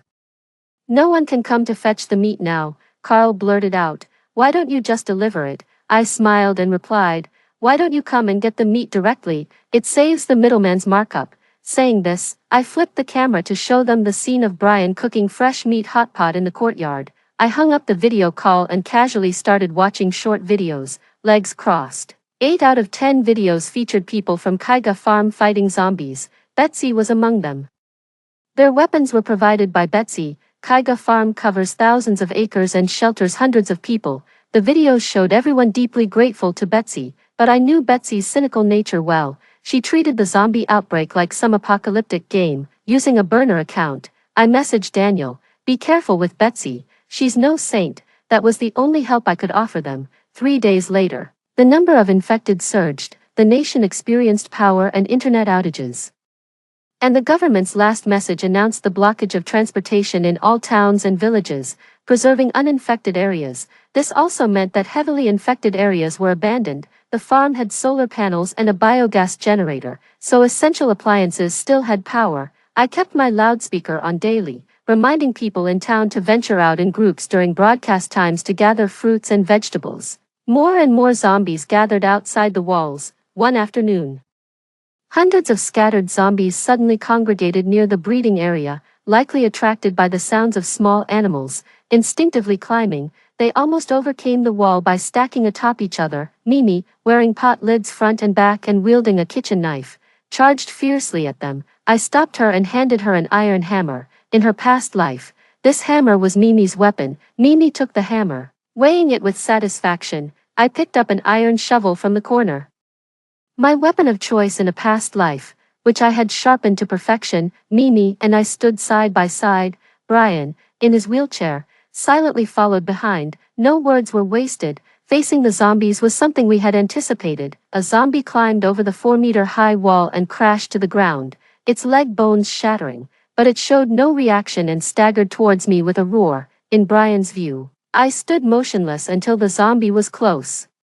Then I raised my shovel and struck hard at its neck, severing its head. Then 2 more zombies dropped into the farm, charging at Mimi and me. Mimi raised her hammer, and I my shovel. One by one, zombies' heads were severed or their brains smashed. After about a dozen zombies fell in, Mimi had enough practice. I signaled to Brian, who immediately controlled a drone carrying meat to fly out over the wall. Zombies were lured away by the drone, leaving not enough to form a human wall. And thus the crisis was averted. After the battle, Mimi was panting heavily. Brian and I praised her bravery. See, there's nothing to be afraid of with zombies. When they come, just treat them like rabid stray dogs. Mimi grew more confident, holding her iron hammer. She declared, from now on, let me handle any zombies that come into the farm. Later, as I burned the battlefield, I found a zombie still moving despite having half its head missing. Brian and Mimi didn't see it. I tied it up in an unused barn. Having overcome our fear of zombies, our life continued much as it had in previous years, though harvesting fruits and vegetables was a bit more tiring. From beyond the walls, the zombies' growls occasionally disturbed us, annoying like the sound of cicadas, but one gets used to it. I watched the zombies on the monitor. Brian lit the fireplace and quietly flipped through a book from the shelf, eventually falling asleep without realizing it. In the early morning, I screamed, waking Brian from his sleep. He opened his eyes to see me being attacked by 2 border collies. I was covered in blood, falling and flailing, with the 2 dogs furiously barking and biting at me. Brian, the dogs are infected, help me, I cried out. Brian frantically tried to move his wheelchair, but it was locked in place, and he watched me anxiously. Blood poured from my wounds, and despite my efforts to push the dogs away, it was futile. Brian, save me. In a life-or-death moment, Brian forcefully stood up and began walking towards me. However, he hadn't gone far before he collapsed with a loud thud. Mimi, come quickly, Brian shouted, dragging himself towards me with all his strength. I released my grip on one of the dogs' heads, and both immediately ran to Brian seeking comfort. Brian looked at me in shock as I pulled out a bag of pig's blood from my clothes and quietly watched him. We lay there, mere feet apart, motionless. You just stood up. In a previous life, during a campfire conversation at the farm, Betsy mentioned that the zombie virus was initially researched for immortality, supposedly to create undying bodies for the wealthy. At that time, there was a doctor in the group who suggested that since the virus could regenerate a zombie's severed leg, there might be hope for Brian's legs. I wasn't there, but Brian volunteered to be the doctor's test subject when he heard there might be a cure. The doctor captured a zombie and injected a small amount of the virus into an adult pig, which quickly died without mutating. He then extracted the virus from the pig and injected it into another animal. After several experiments, a sheep injected with the virus survived for 10 days. The doctor extracted the viral blood and injected it into Brian's spine. For 5 days, Brian showed no reaction, and the doctor wanted to increase the dosage. I found out and strongly opposed it. I disagreed with using Brian's body for experiments. To me, his life was not something to gamble with. Later, as a cold wave swept over the land, Betsy schemed against us, and I saw 2 zombies tearing at my body. I watched as Brian slowly stood up, only to fall heavily back down again.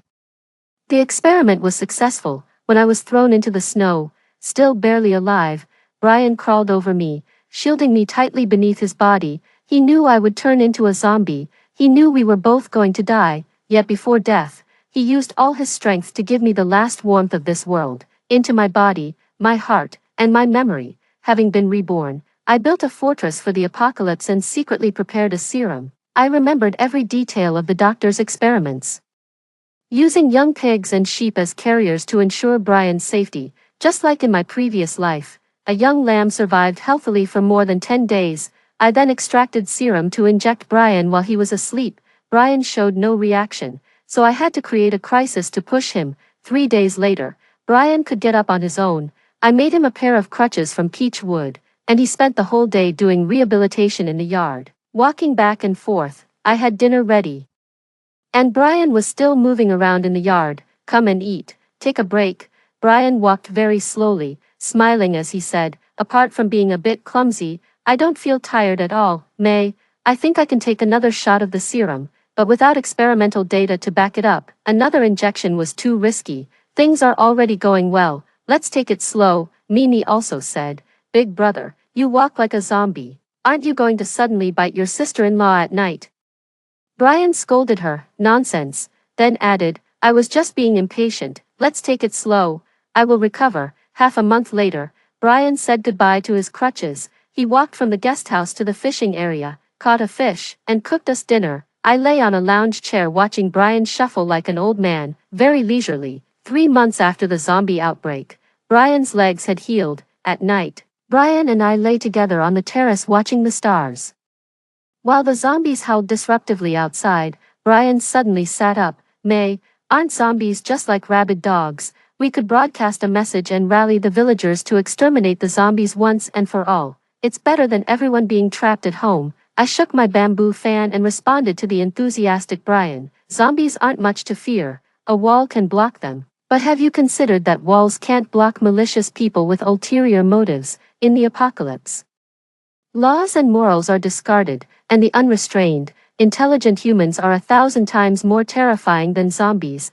As long as everyone is united, in this world, who truly stands united with another? In her previous life, Betsy was pampered on the farm, always protected in times of danger, yet, didn't she still betray her teammates? Kaya's family always took advantage of ours. The farm supported them for 5 years, and in the bitterest cold, Brian didn't hesitate to take them in, yet they still ended up throwing me and Brian into the snow to freeze to death.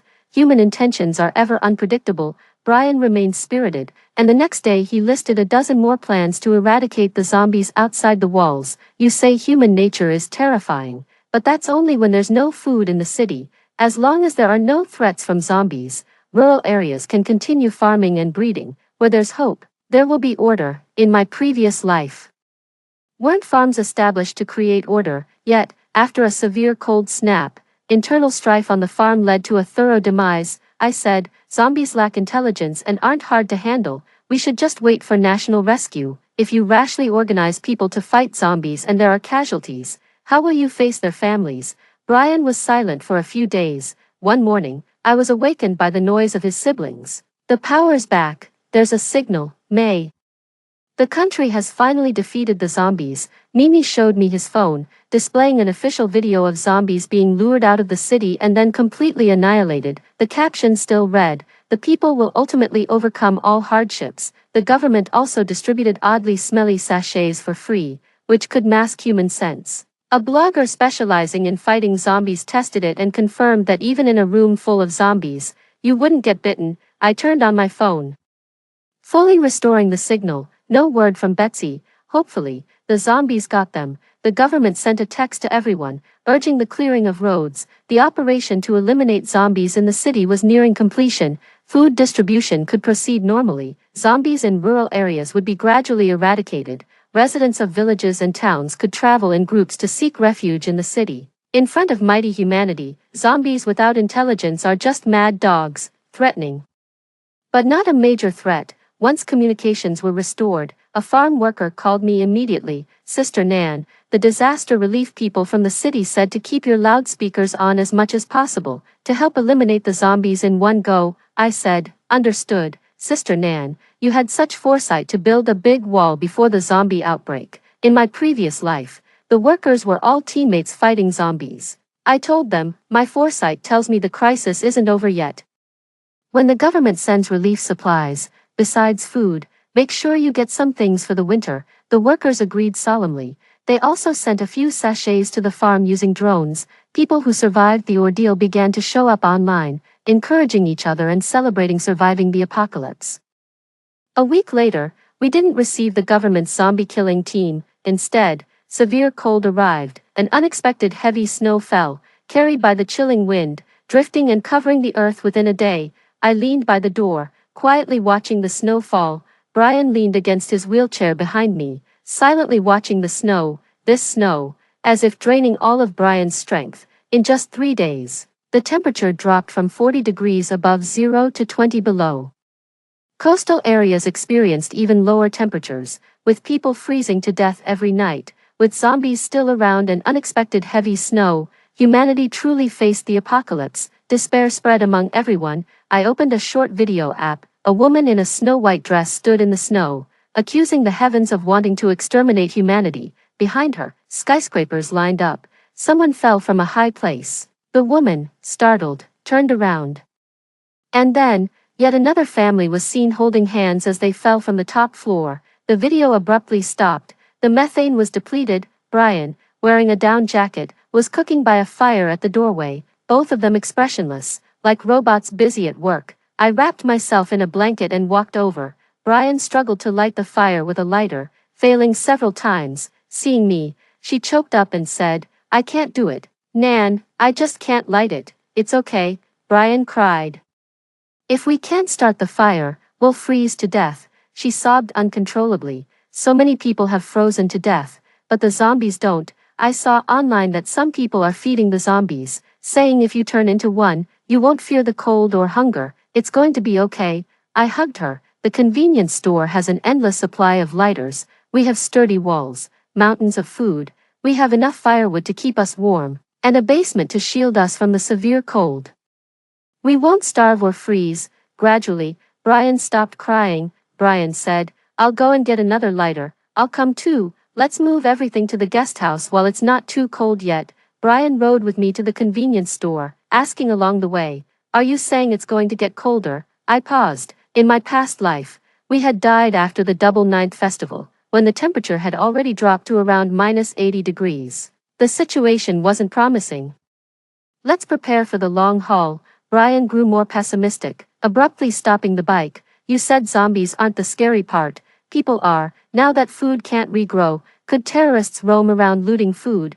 Are we safe?" I said. "I won't deny that some might commit evils in chaotic times, but the locals don't have the strength to breach the farm. Those who do have the strength wouldn't need to attack a farm. Granaries are everywhere." Reassured by my words, Brian and Brian got their spirits up. We transported all the snacks from the convenience store to the guesthouse hall. Household supplies were moved to the small storage area behind the counter. I sectioned off half of the basement first floor with a fence, laid several thick layers of film on the ground, and covered it with a thick layer of cat litter. Then I confined 15 chickens and ducks, 2 piglets, and 2 lambs there. After finishing these chores, I clapped my hands and told the 2 border collies, "From now on, you also use this as your bathroom, no peeing around." The fireplace in the hall blazed warmly, making the inside of the guest house feel like spring despite the exterior temperature dropping to -40 degrees. Brian had dismantled the breeding shed and barn, hauling all the wood back in a truck, piling it up like a mountain at the front door of the guest house. I raised a glass of grape juice and said, "See.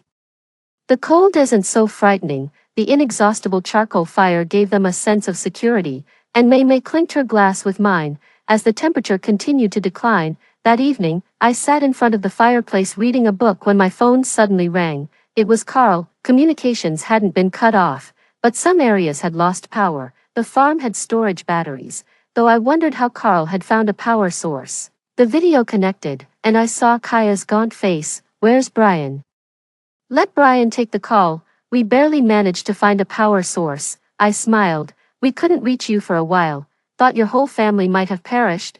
Brian was upset for days. "You dead whore, you're just waiting for me to die, aren't you?" "Get Brian on the phone. Look at what you're saying. I'm not hoping for your death. Why would I hope you live?" Kaya was so angry she saw stars, and this was the first time I had shown her my malice. Casper and his son grabbed the phone and apologized to me, saying after all, we were family. I couldn't be bothered with their nonsense. "Every time you beg me, I enjoy it once more. Don't delude yourself into thinking I'll save you." I hung up the phone and blocked Carl. Now that Brian also uses my phone, I couldn't let him find out that Kaya was still alive. I leaned back in the lounge chair, pondering for a while. Then once again I tried contacting Betsy, and this time, she actually answered. "Miss Betsy, where are you now? Are you safe?" During the 4th month of the zombie outbreak, dressed in Inuit snow gear with 3 sachets on me and a canvas bag on my back, I sneaked out of the farm. In the extreme cold, the zombies moved much slower, allowing me to distract them with a piece of meat and make my way to the main road without alerting any of them. In my previous life, I learned how to make homemade bombs from a chemistry whiz who was visiting the farm. I reached the farthest ambush point visible from the farm and stopped there, checking the thermometer I carried. It was -58 degrees. The old saying goes, on a moonless, windy night, perfect for murder. Here I was, planting bombs in the snowy cold night. This dreadful weather, with its ghosts and blizzards, made it especially easy to be mischievous without fear of being discovered. After setting the bombs, I unwrapped the fresh meat from my bag and tossed it by the roadside.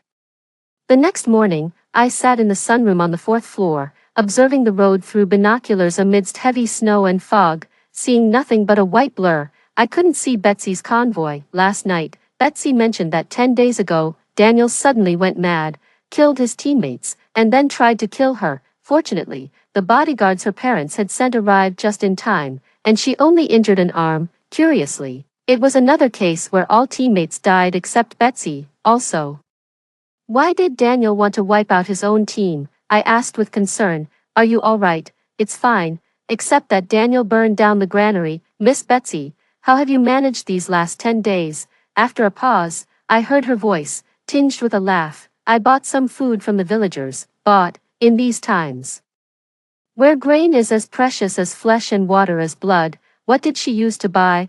I sighed, my tone full of concern for Betsy. "Miss Betsy, you can't keep buying supplies temporarily on your way back to your parents. My place is over 100 kilometers from Daniel's farm. Why don't you detour here, load up some food for the road?" Betsy agreed. The snowy weather made travel slow, but she was sure to reach the southern farm today. Thinking about this made my hands tremble with excitement. Brian urged me to come down for dinner, but I didn't move. He had no choice but to light a small charcoal brazier for me. He also heated my meal and brought it up before I sent him away and locked the door of the sunroom. The charcoal in the brazier burned brightly, and I finally spotted Betsy's convoy appearing. 3 reinforced Russian Brolic Polar all-terrain motorhomes entered my field of view one by one, closer and closer, as all 3 vehicles entered the blast zone. I detonated the bombs without hesitation. The violent explosion, mingled with the scent of blood, stirred the zombies wandering outside the farm into a frenzy. They shrieked and rushed towards the site of the incident. I observed the explosion site through my binoculars, unsure if my homemade bomb was too weak or if the modified polar vehicles had too high defense. The expected scene of destruction and death did not occur. Only 2 of the 3 vehicles flipped over. The middle one remained unscathed. However, the zombies were there to help. Attracted by the raw meat the night before, dozens of zombies swarmed the area, blocking those trying to escape from the vehicles. Fully armed bodyguards crawled out of the overturned vehicles, shooting at the zombies while protecting the intact vehicle. Regardless of their own injuries, Betsy was in that vehicle, lowering the window and skillfully shooting at the zombies. She had short blue hair, wore over-the-ear headphones, and chewed gum. It seemed she was moving her body to the rhythm of the music, and whenever she hit a zombie, she'd give herself a celebratory fist pump. Enjoy it while you can, because the fun won't last long. The horde of zombies at the perimeter of the farm had been lured over. The scent packets they carried could only mask human scents, not the smell of human blood. Once zombies pick up the scent of blood, they pursue relentlessly. No matter how many bullets they had, they couldn't withstand the sheer number of zombies. Betsy, this is the grand gift I've prepared for you for 4 months. You like fighting zombies, right? Have a blast. Knocking sounds emerged, and Brian timidly asked. We heard an explosion. What happened outside? The only place in the guest house with a view of the incident was the sunroom, I said. There was a car accident on the main road, and it attracted all the zombies. It's pretty scary. You're better off not looking. Brian obediently walked away. Brian then asked, could anyone in the car still be alive? Are they savable? I glanced at the swarm of zombies pouncing towards the polar vehicle and said, no one will survive this. At the same time, I threw the bomb detonator into the fire. I walked to the window, intently watching the car, determined to see Betsy die with my own eyes. A storm blew through, and along with the dense fog, the zombie horde surged towards Betsy's car. The gunfire weakened, the living were devoured by zombies, a scene all too familiar from my past life. I watched for a long time, until the fog thickened and my limbs felt stiff, then slowly made my way downstairs. Finally, my revenge was complete. The temperature kept dropping, reaching -65 degrees at night. We moved into the basement for shelter. The furnaces on the first and second basement levels burned day and night, and combined with the insulated walls, kept the basement temperature around -10 degrees. It was still cold, but manageable with thick clothing. We cooked on the first basement level, and used leftover food to feed the small animals. I partitioned 2 small rooms on the second basement floor. The mattresses and blankets were super insulating, making the bed very warm and causing all 3 of us to develop a habit of lingering in bed.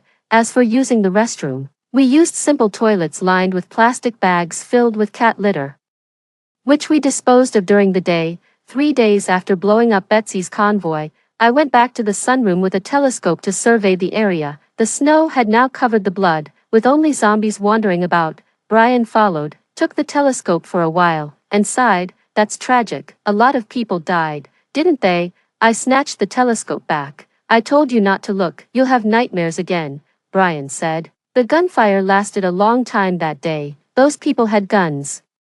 What are you suggesting? I want to retrieve their guns. That way, we'll also have weapons to protect ourselves. The most dangerous thing around here is the zombies. We should just stay safe at home. Why take the risk? I turned and went downstairs, but Brian persisted. There are already armed strangers coming here. This time they were unlucky and got attacked by zombies. What if next time they come to rob the farm? I was at a loss for words, unable to tell him that I had deliberately lured those people here for an ambush. Back in the basement, I took off my thick gloves and down jacket, and Brian secured the candle before speaking again. We can't hesitate any longer. In a few days, the snow will be too thick, and we won't be able to cover it up. I remained silent, and Brian continued, Xiaonan, these past few days every time I close my eyes, I hear the gunfire from 3 days ago. I'm really scared that one day that gunfire will erupt in our farm. I've been paralyzed for so many years. You've been the backbone of both our home and the world outside. Now that I'm better, let me take a risk for once and do something for our family. I rubbed my forehead and gave a wry smile. All right, I'll join you on this great adventure. I quickly devised a plan of action while Mimi used a telescope from the terrace to watch the zombies, in extremely low temperatures. The phone can only stay on for about half an hour. That means we have only half an hour to act safely. Both of us understood. Brian and I dressed up in Inuit attire, wore sachets, and armed ourselves before heading out. The wind was strong, and it took us about 2 hours to reach our hideout. Brian signaled to Mimi, and soon after, the sound of fireworks crackled from the direction of the farm. The wandering zombies were immediately drawn to the noise. We hid carefully as the zombies rushed past us towards the farm. It wasn't until Mimi called that we sprang to our feet and ran towards the polar vehicle. At the moment we answered the call, Mimi said, "The zombies are 500 meters from the farm, remember, set off fireworks every 5 minutes." Brian and I first checked 3 vehicles. They were all empty. We exchanged glances and immediately split up to take action. I dug around the ground with a shovel for weapons while he checked the polar vehicles, confirming they were operable but blocked by other overturned vehicles. I threw the guns on the vehicle and said, "We'll use these weapons to blast the vehicle blocking our path and charge through." The firearms were heavy. Without a vehicle, we wouldn't be able to take much back with us. We gathered a dozen machine guns and several pistols. I also found a pink pistol that belonged to Betsy, though its magazine was empty. Brian mentioned that the other 2 vehicles would definitely have magazines. They hadn't had time to reload during the zombie attack. He searched one of the previous vehicles while I went into the other, collecting useful barrels of fuel and weapons. Suddenly, Mimi yelled through the phone, "It's bad, the zombies are turning back. You guys need to hurry." Why would the zombies turn back? There was no time to ponder. I told Mimi to set off the fireworks, and shouted to Brian to hurry. I jumped into the driver's seat and started the vehicle. With the machine gun loaded, I aimed at the fuel tank of the vehicle ahead, ready to blow it up as soon as Brian got on. Mimi's urgent voice rang out again, "The fireworks aren't working. The zombies are speeding up towards you. Hurry." At the same time, Brian emerged from the overturned vehicle, covered in blood, especially around his feet. He rushed into the back vehicle carrying some magazines. I fired at the fuel tank ahead, and the explosion was loud, attracting the zombies even faster. Mimi's voice came through again, "All the zombies are running back. Hurry." The phone suddenly shut off, cutting off Mimi's words. "We saw the horde of zombies encircling us," Brian said. "Is it the blood on me that's drawing the zombies back?" I couldn't see Brian, only felt his presence was very subdued. I said, "It's okay. This vehicle is sturdy, just sit tight, I'll drive us through." Taking advantage of the zombies not yet fully gathered, I floored the accelerator and charged through the zombie crowd, heading towards the farm. Several zombies roared and clung to the vehicle, not only impossible to shake off, but, Brian said, "Xiaonan, we can't bring so many zombies into the farm will be overrun." I forced myself to stay calm and reassured Brian, "Don't worry, we'll be fine."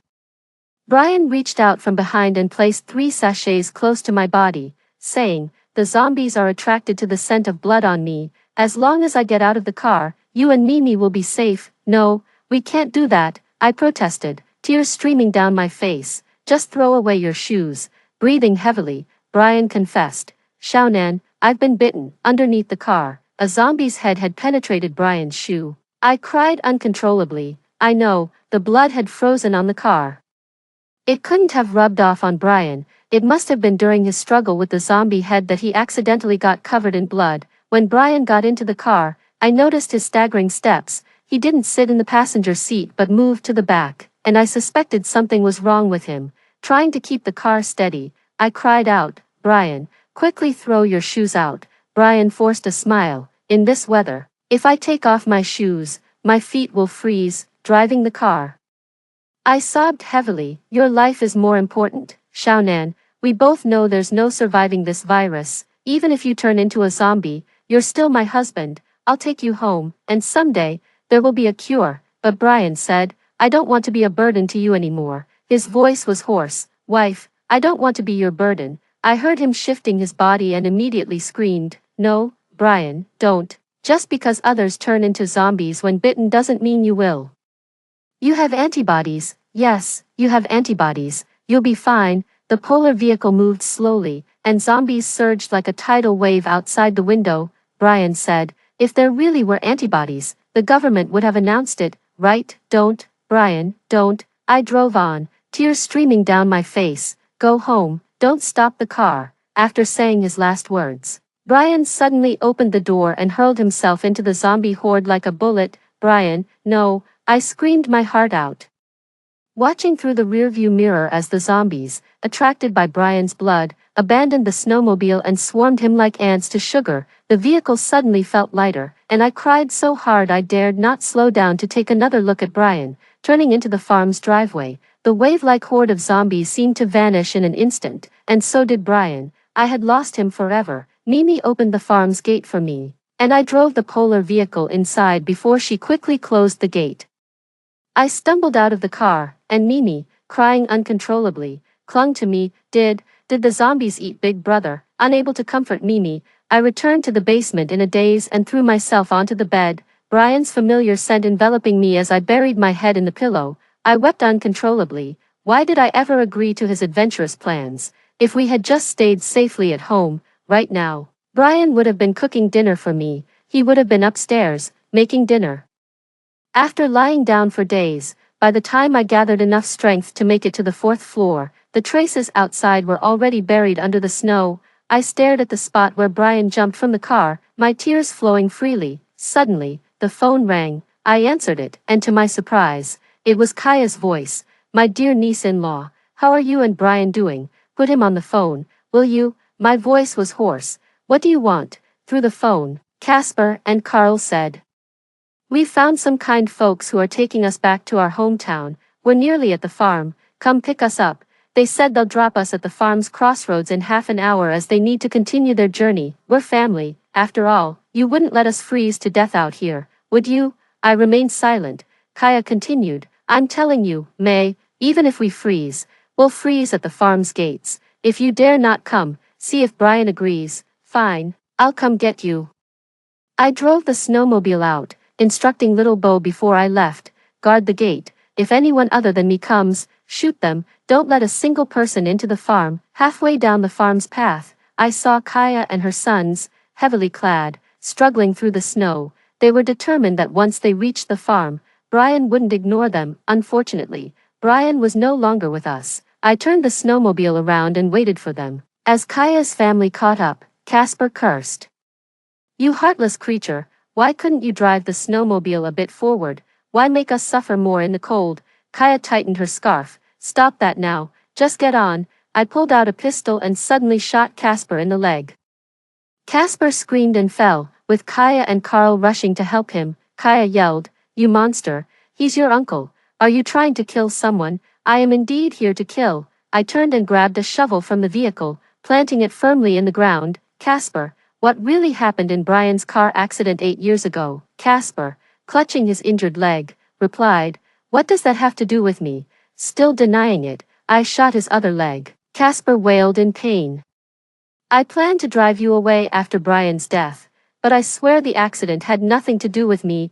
I put away the gun, emotionlessly stating, whether you admit it or not, it doesn't change the fact that I'm here to kill today. Kaya, eyes red with fury, pointed at me and charged, You beast, if you have the guts, kill me.